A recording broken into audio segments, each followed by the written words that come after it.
Έχω πραγματικά τη χαρά να καλέσω στο βήμα τον Ανδρέα τον Οικονόμου για να μας αναπτύξει την ενδιαφέρουσα εισήγησή του συνεχιζόμενη εκπαίδευση, νομοθεσία, διαδικασίες και εξελίξεις.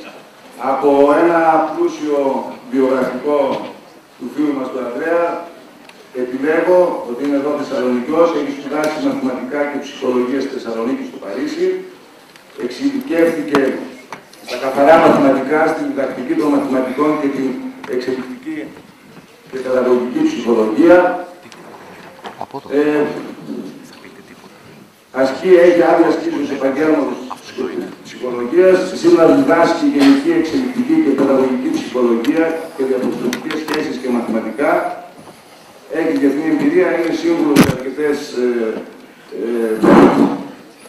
σε αρκετούς οργανισμούς. Ανδρέα, Σε ευχαριστώ, Θόδωρε. Σε ευχαριστώ, Θόδωρε. Καλησπέρα σε όλους. Ευχαριστώ για την πρόσκληση. Ήταν μετά από επιμονή του καλού μαθητή του Νίκου του Παπαχρήστου, που λείπει σήμερα, για να κάνει την καλή του δουλειά στη διαβίω εκπαίδευσή του στην Ευρώπη. Με δέσμευσε λοιπόν έγκαιρα κάπου εκεί την Άνοιξη και να είμαι εδώ τώρα. Έχω ακούσει με προσοχή όλα όσα έγιναν μέχρι αυτή τη στιγμή και η εκτίμησή μου είναι ότι έχουμε πράγματι μπροστά μας μια εκδήλωση που είναι σε αυτό το πλαίσιο της συνεχιζόμενης εκπαίδευσης. Γιατί αυτό? Γιατί είχαμε μπόλικη πληροφόρηση. Άφθονη. Δεν ξέρω αν κρατούσατε σημειώσεις, ελπίζω και ψύχρεμα στο σπίτι μας να έχουμε τα πρακτικά και να τα μελετήσουμε, αλλά από πληροφορία άλλο τίποτα. Υπήρξε ευαισθητοποίηση προς πολλές κατευθύνσεις. Γιατί παρουσιάστηκαν πάρα πολλές καλές πρακτικές και οι καλές πρακτικές μας βάζουν σε σκέψεις για να αλλάξουμε, να υιοθετήσουμε καινούριους τρόπους, καινούριες στάσεις, καινούριο τρόπο σκέψης.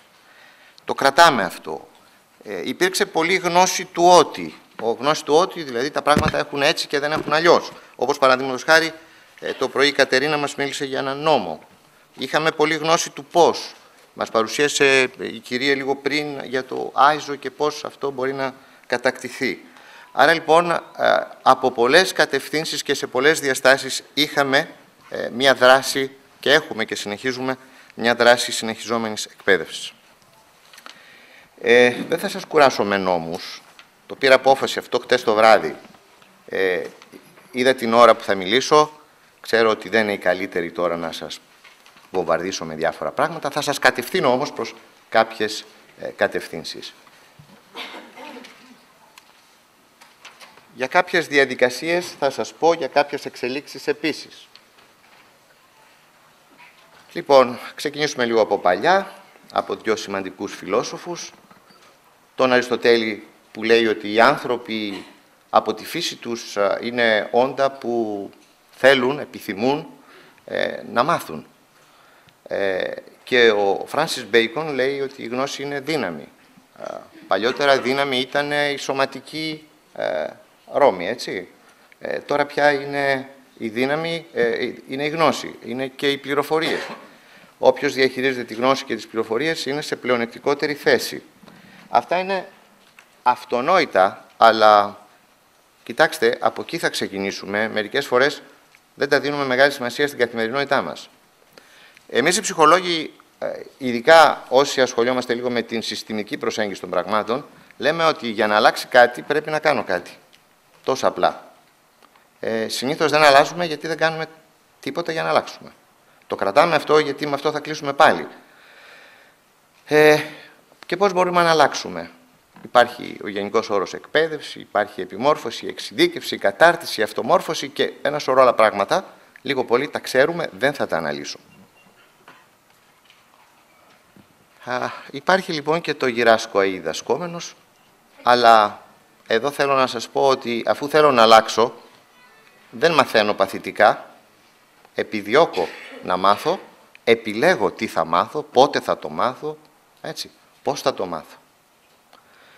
Και ξαναρχόμαστε πάλι στην εκπαίδευση, την επιμόρφωση, την εξειδίκευση, την κατάρτιση και την αυτομόρφωση. Θα επιμένω εδώ στην αυτομόρφωση και λέω αυτομόρφωση όχι μόνο αυτό που κάνει ο καθένας για πάρτι του, αλλά και αυτό που γίνεται τώρα σε επίπεδο ίσον, στο οριζόντιο επίπεδο. Αυτό είναι μια διαδικασία επιμόρφωσης. Αν αυτό κατακτηθεί και το δυναμικό το μοιράσουμε μεταξύ μας, τότε δεν έχουμε ανάγκη από πολλές επιμορφώσεις, από πολλές καταρτήσεις. Αν μπορούσαμε, παραδείγματος χάρη, σε κάθε νοσοκομείο να έχουμε τη διαδικασία του mentoring. Ο παλιός και έμπειρος να μοιράζεται τη γνώση του με το νεότερο που εισέρχεται στο επάγγελμα. Μη θαρρείτε, σε μια τέτοια διαδικασία δεν μαθαίνει ο παλιότερος το νεότερο μόνο, μαθαίνει και ο παλιότερος από το νεότερο. Άρα λοιπόν, αν υπήρχε αυτό το σχήμα, θα ήταν ωφελημένοι όλοι. Λοιπόν, μιλάμε λοιπόν για πιστοποιητικά πια κατάρτισης, γιατί μην ξεχνάμε ότι ζούμε τον αιώνα της πιστοποίησης, της αξιολόγησης. Θέλουμε, δεν θέλουμε, μπήκαμε σε αυτά τα γρανάζια. Και δεν ξέρουμε αν η κρίση προήλθε εκ του γεγονότος ότι δεν είχαμε διαδικασίες αξιολόγησης και πιστοποίησης ή η πολλή πιστοποίηση και αξιολόγηση θα φέρει και περισσότερη κρίση. Εδώ θέλει με σοφία να κάνουμε τις επιλογές, γιατί δυστυχώς πρέπει να σας πω ότι εμείς οι ψυχολόγοι καταλάβαμε ότι ο άνθρωπος είναι ένα προβληματικό έμβιο όν, αφού καταφέρνει να δημιουργεί περισσότερα προβλήματα από όσα μπορεί να λύσει. Και με τον ορισμό και τη διαπίστωση αυτή και τον ορισμό της ευφυΐας, πρέπει να σας πω ότι δεν είμαστε σε πλεονεκτική θέση έναντι των άλλων ζώων, που μάλλον δημιουργούν λιγότερα προβλήματα και λύνουν τα περισσότερα προβλήματά τους.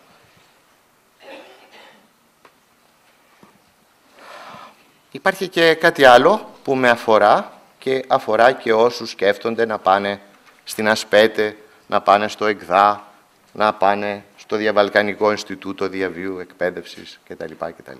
Τι είναι αυτό? Αυτό το παράδοξο. Δίδαξε αυτό που θέλεις να μάθεις. Γιατί αυτό? Ξέρω ότι πολλοί από εσάς ήδη διδάσκετε. Λίγες ώρες στο ΤΕΙ, λίγες ώρες εδώ, λίγες ώρες εκεί. Τι συμβαίνει όταν πάτε να διδάξετε? Κινητοποιείτε τα πάντα έτσι ώστε να είστε σε ετοιμότητα να απαντήσετε και στις πιο απίθανες ερωτήσεις. Αυτό τι κάνει? Βαθαίνει την γνώση σας, την προσέγγισή σας. Αγγίζετε λεπτομέρειες, πιθανολογείτε πράγματα, δημιουργείτε σενάρια. Αυτό σας κάνει, πιστέψτε με, πιο σοφούς.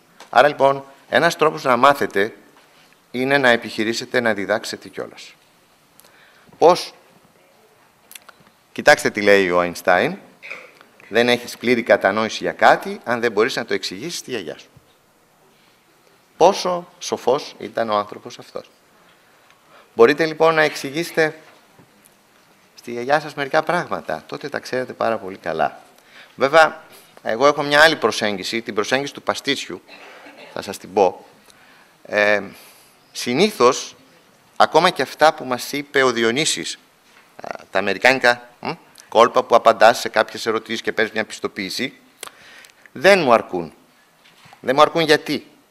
Πολύ καλά μπορώ να περιγράψω πώς γίνεται ένα παστίτσιο, τη συνταγή, όλη, καμία λεπτομέρεια, το αλατάκι, έτσι, το μοσχοκάριδο, τα πάντα είναι εκεί. Ξέρω να το κάνω. Αν δεν φάω από τα χεράκια σας παστίτσιο, δεν είμαι σίγουρος ότι ξέρετε να κάνετε παστίτσιο γιατί ξέρετε τη συνταγή. Άρα λοιπόν κάθε είδους πιστοποίηση θα πρέπει να μπαίνει και μέσα από αυτή τη διαδικασία. Ξέρω πώς να το κάνω. Εντάξει, όχι μόνο στη θεωρία.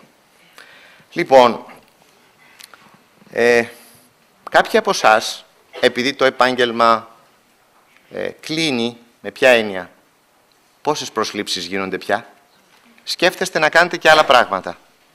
Ένα από αυτά είναι και η διδασκαλία. Θα μου πείτε, η διδασκαλία δεν κλείνει? Είναι πιο ανοιχτή από άλλες περιπτώσεις. Γιατί? Μα γιατί υπάρχουν 100.000 μαθητές κάθε φορά που εκπαιδεύονται και για αυτούς χρειάζονται πολύ συγκεκριμένος αριθμός δασκάλων. Όσο και να μειώσουμε τα πράγματα, όσο και να μας φορτώνουν ώρες παραπάνω, πάντοτε κάποιοι πρέπει να κάνουν τη δουλειά. Λοιπόν, και ανοίγονται μερικές θέσεις για εσάς. Τι μπορείτε να κάνετε? Απευθύνεστε στην Ασπέτε μας, έτσι. Μερικοί από εσάς ήδη θα το κάνανε φέτος, πήραν και τα αποτελέσματα, μερικοί ίσως και μερικές θα είστε μαθητές και μαθήτριές μου φέτος.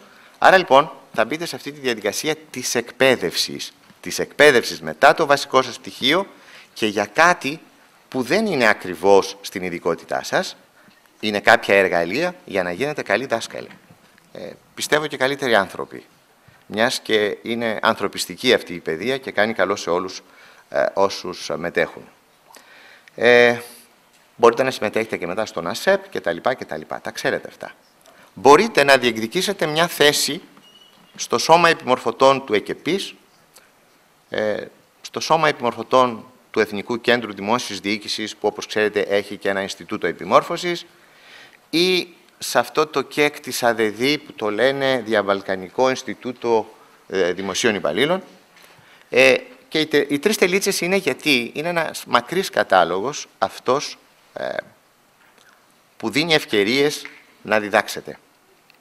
Επίσης, μπορείτε να είστε μέλος μιας ομάδας αυτομόρφωσης, στο πλαίσιο δουλειάς σε ένα νοσοκομείο, σε ένα τμήμα. Όταν είναι καλά οργανωμένο, και νομίζω μας έδειξε το παράδειγμα ο φίλος μου ο Θοδωρής εδώ το πρωί με την παρέμβασή του, τότε μπορεί να έχει ευκαιρίες για αυτομόρφωση. Πού εντάσσεται η διαβίου εκπαίδευση? Εντάσσεται σε αυτό που λέω εγώ, προσωπική ανάπτυξη. Και τι είναι η προσωπική ανάπτυξη? Ανάπτυξη σε τρεις άξονες. Σε αυτό που λέμε αγάπη, δηλαδή στη σχέση μου με τους οικείους, την οικογένεια, τους φίλους, τους συναδέλφους. Στην εργασία, αυτό που λέμε επαγγελματική ανάπτυξη, τι πρέπει να γνωρίζω για να είμαι ένας επαρκής επαγγελματίας, ένας συνεπής επαγγελματίας, ένας παραγωγικός επαγγελματίας. Και βέβαια στον ελεύθερο χρόνο. Γιατί ο άνθρωπος δεν είναι μόνο δουλειά και σπίτι, είναι και διασκέδαση, είναι δημιουργική απασχόληση, είναι ανάπαυση, είναι ένα σωρό άλλα πράγματα που να εκτονώνουμε τους θυμούς μας, τα όποια προβλήματα έχουμε στη δουλειά, για να μπορούμε πάλι όταν ξαναξεκινήσουμε την επόμενη μέρα να είμαστε πιο ξεκουραστοί, πιο χαλαροί, πιο έτοιμοι να είμαστε καλοί στη δουλειά μας. Όπως καταλαβαίνετε, αν σε αυτά τα τρία ποδαράκια, όπως λέω, κάτι δεν πάει καλά, υπάρχει αντίκτυπος στα άλλα δύο. Αν στο κομμάτι αγάπη και στο κομμάτι ελεύθερος χρόνος υπάρχει πρόβλημα, μην περιμένετε από κάποιον να είναι παραγωγικός στην εργασία του. Ή, εάν στην εργασία του δεν περνάει καλά, μην περιμένετε ότι θα πάει σπίτι σαν να μην συμβαίνει τίποτα. Θα τα βγάλει εκεί στους άλλους. Τα ξέρετε. Τώρα, πώς μπορούμε να έχουμε βελτίωση της αποτελεσματικότητας? Αναρωτιέμαι λοιπόν εγώ, αναρωτηθείτε μαζί μου, πώς θα μπορέσω να έχω μεγαλύτερη παραγωγικότητα, πώς μπορώ να βελτιώσω την διαπροσωπική μου επικοινωνία, πώς μπορώ να ενισχύσω τις σχέσεις μου με τους άλλους ανθρώπους, να ισορροπήσω μεταξύ της προσωπικής και επαγγελματικής ζωής μου, να διερευνήσω την επιρροή μου, ή να διευρύνω την επιρροή μου πάνω στους άλλους ανθρώπους, και αυτό είναι πάρα πολύ σημαντικό, είναι αίσθηση δύναμης και αίσθηση ισορροπίας. Να δημιουργήσω συνεργασίες με άλλους ανθρώπους και να επικεντρωθώ στις σημαντικές προτεραιότητες. Μια checklist από αναγκαίους όρους επιτυχίας σας δίνω εδώ, για να είμαστε και σύντομοι. Διαθέτω ξεκάθαρους επαγγελματικούς στόχους. Προγραμματίζω το χρόνο μου. Προσπαθώ να βελτιώσω την απόδοσή μου. Γνωρίζω και βελτιώνω συνεχώς τις δυνατότητές μου.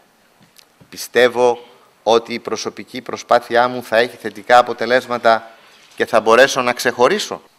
Τι με εμποδίζει να επιτύχω? Ποιοι είναι οι συνήθεις αντιπερισπασμοί που με βγάζουν έξω από τον κεντρικό μου στόχο? Ποιες είναι οι αντικρώμενες προτεραιότητες που πιάνω κάτι λίγο, μετά λέω όχι, πρέπει να κάνω και εκείνο και το άλλο, και τελικά αφήνω πολλά πράγματα στη μέση? Μήπως έχω ασαφείς στόχους? Μήπως η επικοινωνία μου με τους άλλους ανθρώπους είναι αναποτελεσματική? Ή ακόμα δεν έχω καν επικοινωνία, ουσιαστική επικοινωνία? Αν μου συμβαίνουν λοιπόν ορισμένα από αυτά ή όλα, τότε είναι εύκολο καταρχήν να κουραστώ, να εξουθενωθώ και μετά να αποπροσανατολιστώ και να χαθώ. Έχω να προτείνω μια λύση. τη λέω πολύ απλά σχέδιο ζωής. Πώς μπορώ να είμαι βέβαιος ότι η πιθανότητα να επιτύχω είναι η μεγαλύτερη δυνατή? Δεν μιλάει κανένας για σιγουριά, μιλάει για αύξηση της πιθανότητας επιτυχίας. Μην ξεχνάτε ότι ζούμε και σε μια δύσκολη εποχή όπου οι αστάθμητοι παράγοντες είναι πολύ περισσότεροι από κάθε άλλη φορά. Έχω λοιπόν σχέδιο ζωής. Το σχέδιο αυτό απαντάει σε ερωτήματα όπως πώς θέλω να είναι η ζωή μου σε 5 χρόνια. Το 5 είναι όχι τόσο υποθετικό. Οι ψυχίατροι λένε ότι είναι πάρα πολύ σημαντικό στο πρώτο ραντεβού με τον πελάτη να έχω μια απάντηση ότι όντως ο άλλος έχει ο πελάτης έχει ένα σχέδιο ζωής. Αν δεν έχει σχέδιο ζωής, σε βάθος χρόνου 5, τότε αρχίζω να υποψιάζομαι διάφορα πράγματα. Λοιπόν, πώς φαντάζομαι την πορεία μου μέχρι εκεί, μετά από 5 χρόνια, ποιους ενδιάμεσους στόχους πρέπει να επιτύχω, ποιοι πόροι, άειλοι, υλικοί, έμψυχοι θα μου χρειαστούν, ποια εναλλακτικά σενάρια διαθέτω, δηλαδή όχι μονόδρομος ή αυτό ή τίποτα, αλλά τι αλλαγές μπορώ να κάνω. Ας κάνουμε λοιπόν το σχέδιο ζωής μαζί εδώ τώρα, γιατί οι περισσότεροι από εσάς δεν το έχετε.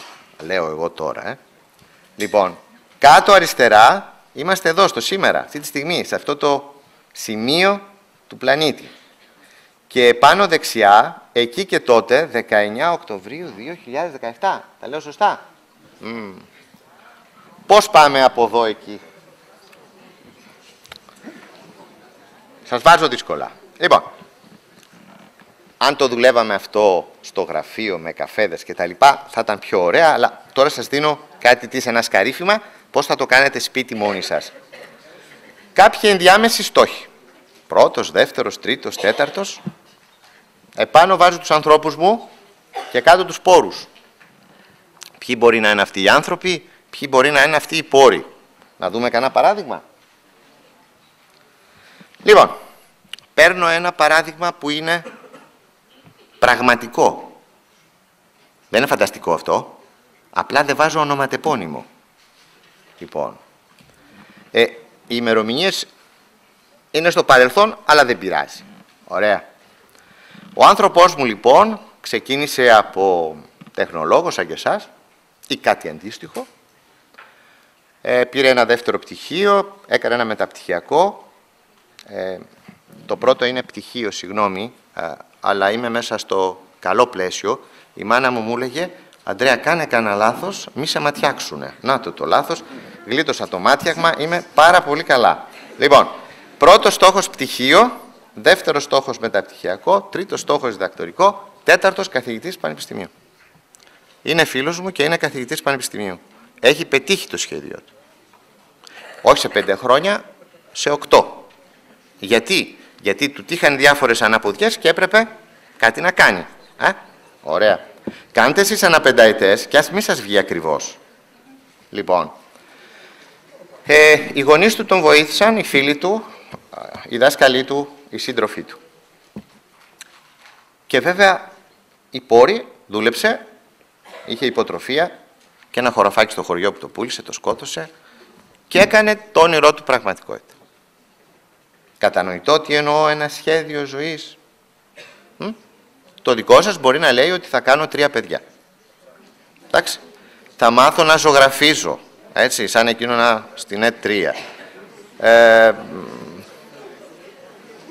Θα αποκτήσω κήπο στο χωριό ή οτιδήποτε άλλο.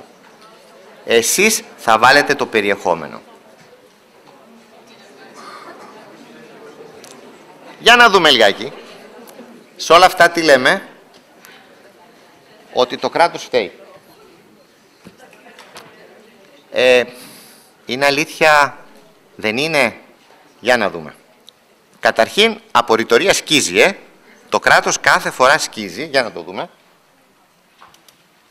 Επιχειρησιακό πρόγραμμα, εκπαίδευση και διαβίου μάθηση. Ξέρετε ότι ένα κομματάκι είναι για σας από εδώ. Το διεκδικήσατε, Διονύση? Το διεκδικήσατε? Αυτό εδώ. Επιχειρησιακό πρόγραμμα, εκπαίδευση και διαβίου μάθηση. Αυτό είναι για όλους τους Έλληνες, για τα 10 εκατομμύρια που μας βγάλανε τελευταία το 2011, αλλά κάτι πρέπει να κάνει ο καθένας για να πάρει από αυτό το κομματάκι κάτι. Αν το διαβάσετε, λέει καταπληκτικά πράγματα. Θα συμβούν όλα όπως τα λέει? Όχι βέβαια. Κάθε φορά η ρητορία από την πραγματικότητα απέχουν παρασάγκας 100. Το είπε και ο πρώτος ομιλητής το πρωί, που έλεγε ότι η Ευρωπαϊκή Ένωση είχε προδιαγράψει κάτι απίστευτα πράγματα και όλοι είμαστε βουτυμένοι τώρα στην κρίση. Και η Ελλάδα βέβαια. Παρόλα αυτά, στα χαρτιά μιλάμε για τις 8 βασικές ικανότητες, όχι δεξιότητες, όχι γνώσεις, ικανότητες, που πρέπει να έχει κάποιος τη σήμερον ημέρα. Είναι οι οριζόντιες ικανότητες. Αυτά, παιδιά, θα σας τα δώσω να τα διαβάσετε και στο σπίτι σας. Δεν θα επιμείνω, παρά μόνο να πω ότι μιλάμε για καλή επικοινωνία στη μητρική γλώσσα. Απόλαυσα μερικούς ομιλητές σήμερα εδώ που μίλησαν την ελληνική σε πολύ εξαιρετικό επίπεδο, του ζήλεψα. Η επικοινωνία σε ξένες γλώσσες, παρόλο ότι έκανα σπουδές στο εξωτερικό, δεν είμαι περήφανος για τα γαλλικά μου, ας πούμε. Η μαθηματική ικανότητα και οι βασικές ικανότητες στην επιστήμη και στην τεχνολογία, εντάξει, εδώ υπάρχει μια επάρκεια στο ακροατήριο σε υψηλό βαθμό, όπως φαντάζομαι και η ψηφιακή ικανότητα, αυτή θα την ελέγξω κιόλας, γιατί θα δω πόσοι θα μου στείλετε ερωτήσεις μέσω email και θα σας απαντήσω βέβαια. Μεταγνωστικές ικανότητες, αυτή είναι μια δύσκολη ιστορία, δηλαδή πόσο καλά γνωρίζουμε τον εαυτό μας, τον τρόπο που λειτουργεί το μυαλό μας, ποια είναι τα δυνατά μας σημεία και ποια είναι τα αδύνατά μας σημεία, πώς λύνουμε προβλήματα και ένα σωρό άλλα πράγματα. Αυτό εδώ, πιστέψτε με, ότι είναι από τις 8 το πιο βασικό, έτσι, και ίσως θα μας τυραννάει όλον τον 21ο αιώνα, γιατί ακριβώς πρέπει και η ανθρωπότητα να καταλάβει ποια είναι τα δυνατά της σημεία και ποια είναι τα αδύνατά της σημεία, όχι μόνο το ένα άτομο. Και βέβαια κοινωνικές ικανότητες και ικανότητες που σχετίζονται με την ιδιότητα του πολίτη, εδώ μάλλον τα κάνουμε μαντάρα από μέρα σε μέρα, έτσι. Φτάνουμε πολύ κοντά σε καταστάσεις εμφυλίου και δεν συμμαζεύεται. Αίσθημα πρωτοβουλίας και επιχειρηματικότητας. Το γεγονός ότι κλείνουν οι πόρτες για το δημόσιο, κάποιοι το βλέπουν ως μια μαύρη ιστορία. Ταυτόχρονα όμως μπορεί να το δει κανένας θετικά, ότι ανοίγουν οι πόρτες για την επιχειρηματικότητα. Και αντί να σκεφτόμαστε ημέν αισιόδοξα ότι το ποτήρι είναι μεσογεμάτο και η άλλη μισή απεσιόδοξα το ποτήρι είναι μισοάδιο, ξέρετε ότι τελευταία υπάρχουν και κάτι τύποι, οι οπορτουνιστές, που ενώ μαλώνουν οι αισιόδοξοι με τους απεσιόδοξους, αυτοί πίνουν το ποτήρι.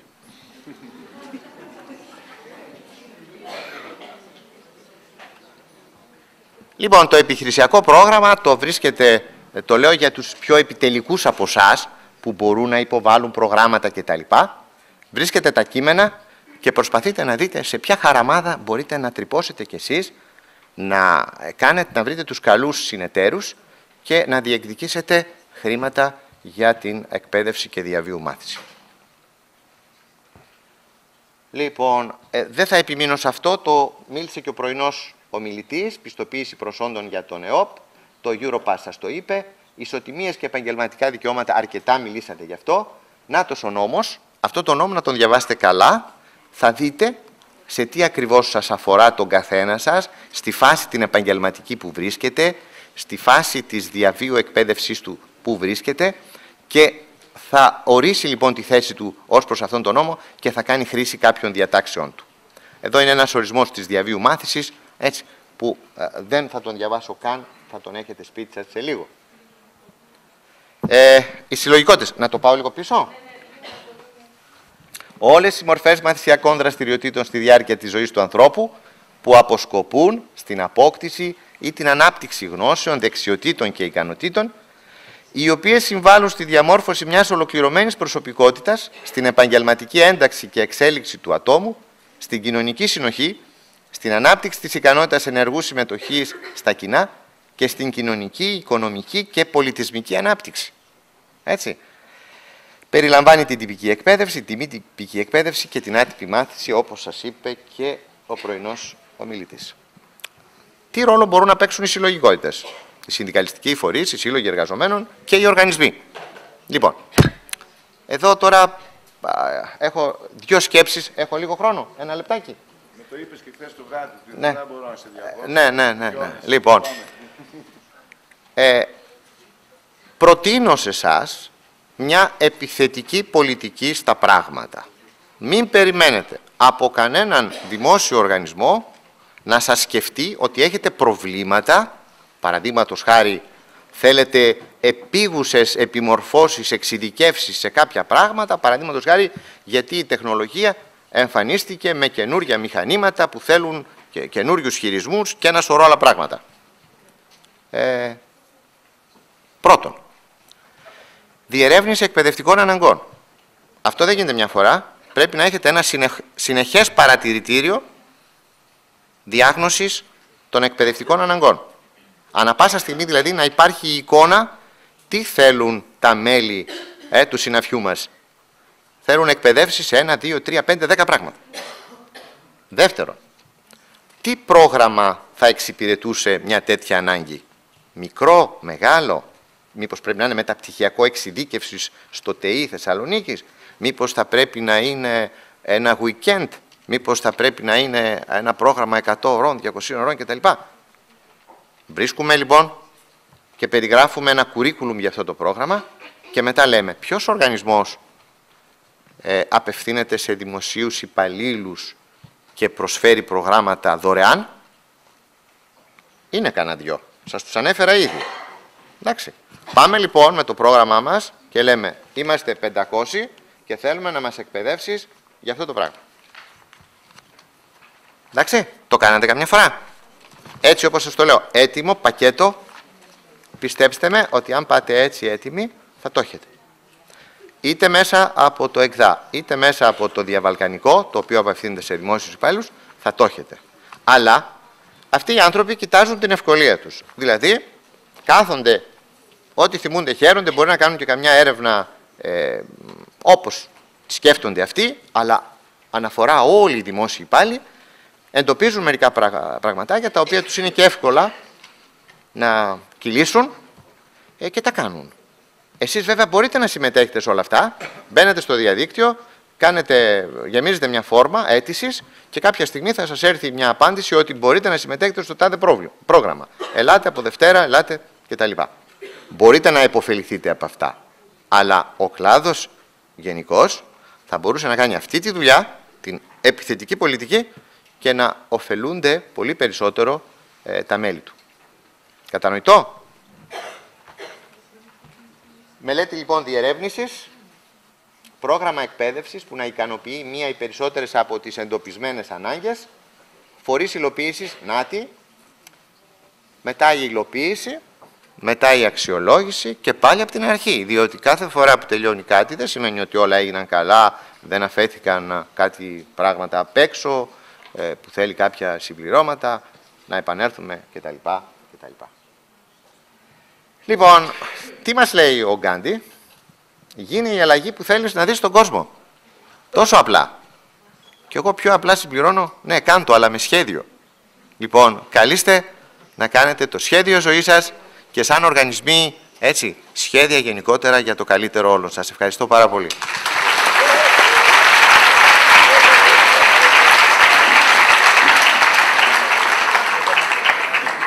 Υπάρχουν διευκρινιστικές ερωτήσεις προς τον κύριο Οικονόμου. Ακούω. Ναι. Πιο δυνατά. Ναι.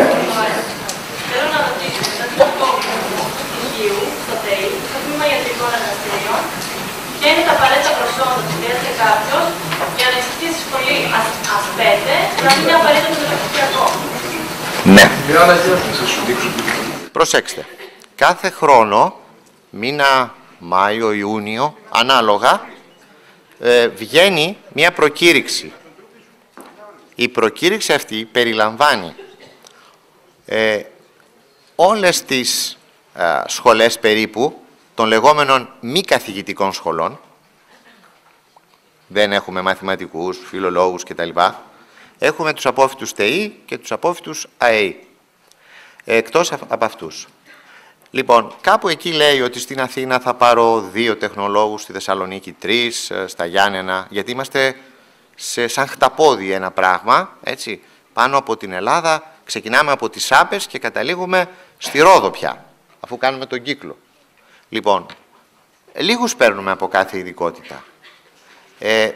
Πώς γίνεται? Κάντε τα χαρτιά σας και βάζετε το καλό σας στο πτυχίο, ένα δεύτερο πτυχίο αν έχετε, μεταπτυχιακό αν έχετε, διδακτορικό αν έχετε, ξένες γλώσσες μέχρι 2, στο υψηλότερο επίπεδο πιστοποίησης, ή CDL επίσης. Και τίποτα άλλο. Αυτά είναι τα προσόντα που μετριούνται. Δεν λέω να τα βάλετε όλα, βρε παιδί μου, ο καθένας ό,τι έχει βάζει. Οκ. Άρα λοιπόν καταλαβαίνετε ότι διπλασιασμένος στο δεύτερο δεκαδικό ψηφίο ο αριθμός, ο βαθμός σας, του βασικού πτυχίου. Δηλαδή το 7 και 12 θα γίνει 14 και 24. Έτσι. Αν έχετε μια ξένη γλώσσα στο καλό επίπεδο παίρνει 6, θα πάει 20 και κάτι. Αν έχετε και ένα CDL θα πάει 25 και κάτι, σταματάμε εδώ. Αν έχετε και ένα μεταπτυχιακό, άλλα 20, πάει στο 40 και κάτι και πετιέστε ψηλά και γίνεστε μαθήτριά μου ή μαθητής μου. Λοιπόν, κάπως έτσι είναι τα πράγματα, ξεκάθαρα, διάφανα, γιατί λίγο πολύ γνωρίζετε και μεταξύ σας ποιος είναι ποιος και μπορείτε να ελέγξετε τα πράγματα, μπορείτε να κάνετε στάσεις και όλα αυτά. Παρακαλώ. Δεν υπάρχει μεταπτυχιακό πτυχίο.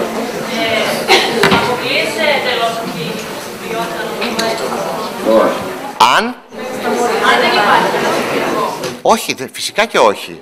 Φέτος θα δείτε ότι πολλά από τα παιδιά που θα πάρουμε δεν θα έχουν μεταπτυχιακό. Και η διάρκεια Η διάρκεια των σπουδών. Θα ξεκινήσουμε στις 5 ή 12 Νοεμβρίου και θα τελειώσουμε γύρω στις 20 Ιουνίου. Είναι 2 μικρά εξάμηνα με εξετάσεις 2 εβδομάδων. Μαθήματα είναι περίπου στις 10 εβδομάδες. Με πολύ ενδιαφέροντα μαθήματα. Όπως σας είπα, σας κάνει καλούς δασκάλους και καλούς ανθρώπους αυτή η διαδικασία. Αξίζει τον κόπο. λίγο, αφού είπατε ότι είναι οργανισμοί αυτοί για την διαβίου μάθηση. Το ΕΚΔΑ, το Εθνικό Κέντρο Δημόσιας Διοίκησης και Αυτοδιοίκησης,